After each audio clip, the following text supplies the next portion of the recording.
Là, je peux répondre rapidement, parce qu'il n'y a rien de nouveau. Hem, les délégations se sont échangées des mémorandums, lors de la deuxième réunion d'Istanbul et qui, en fait, côté russe, reprennent des dispositions qui avaient été présentées et négociées en avril 2022. Le narratif russe, la propagande russe en permanence dit qu'il y avait quasiment un accord. Cet accord a été bloqué sous pression occidentale, ce qui est faux. Et de fait, ça revient à la reddition de l'Ukraine. Mais moi, je voudrais revenir un instant sur la séquence que nous vivons. Mmh.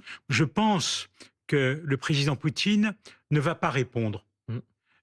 Il va, il va, Il va laisser passer les il 6 va laisser jours. passer parce qu'il veut pas rentrer dans une escalade. Il pense que tout ça n'a pas.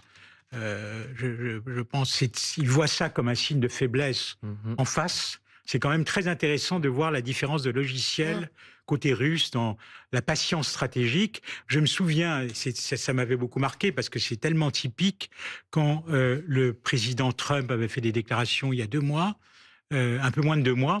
Le porte-parole du Kremlin, Peskov, très proche du président Poutine, avait dit: j'attribue ça à une surcharge émotionnelle. Vous voyez le mépris, Ouais. euh, c'est très intéressant. Et là, avec Loukachenko, 2 jours avant, le président Poutine a dit toutes les déceptions sont liées à des attentes excessives.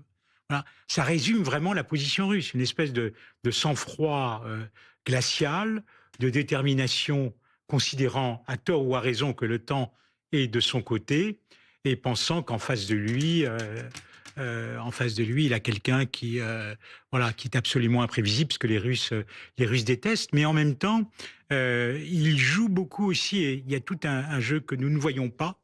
Moi, je me demande toujours, quand je suis amené à réfléchir sur ce qui se passe, si véritablement il y a eu des négociations déjà ou pas. Je crois qu'il n'y en a pas eu. Ah ouais? Et je Vous crois en que dans une doutez? certaine mesure, il n'y a jamais eu vraiment de négociation. Et je crois que dans une certaine mesure, le script est écrit d'avance. Vous voyez, sous forme de peut-être retrait. Quelle est Le l'issue alors?